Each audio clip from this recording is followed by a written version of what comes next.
Wondering, is driving with a keyboard going to give me the edge in my qualifying laps over a racing wheel?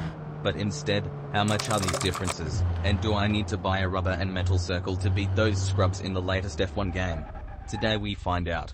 Today, and in fact for all these tests, I will use BeamNG because it is quite easy to set up, the most entertaining, and has the most realistic physics.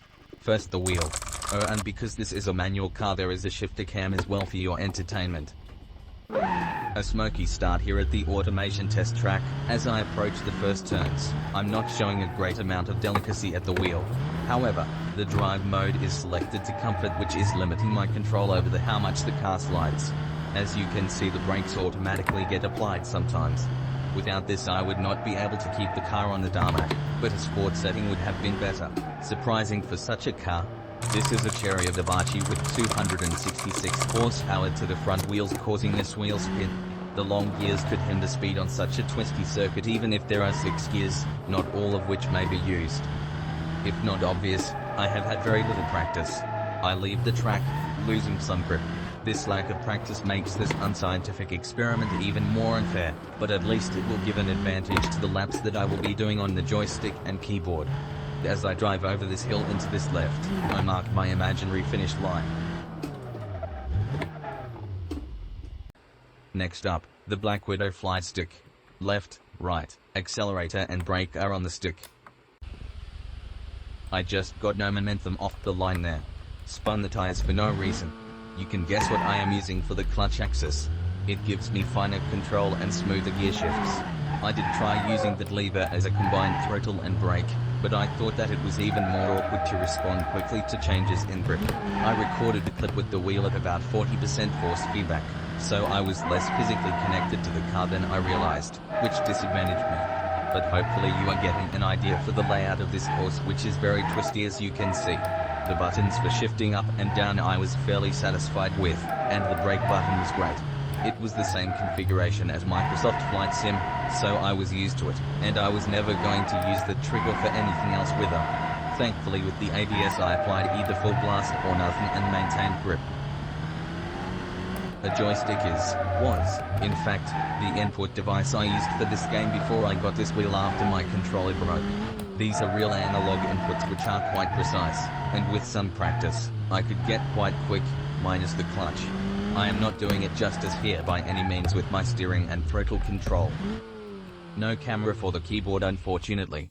You can skip to the side-by-side comparison now if you would like. No throttle control here whatsoever.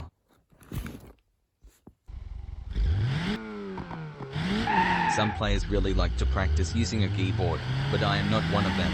There is a gradual rate of input when pressing the keys depending on how long you press the keys, which helps just a little. With my left hand dealing with the Z, X, and Shift keys to change the gears, the 3 fingers on my right dealt with the steering and forward control over the car. Using a laptop keyboard, this became grabbed quickly. Nonetheless, I can tell that the car still likes to slide around despite the gradual input assistance and stability control. And with that slidiness I get occasionally, I could gain a few tenths here and there, but I really have to swing the car around on this nice, paved road. Not so much like in rally games where a little input goes a long way. There is not much left to say, so I will skip to the end of this stage. Now for the side-by-side comparison.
And with that, it's time to end. See you all next week.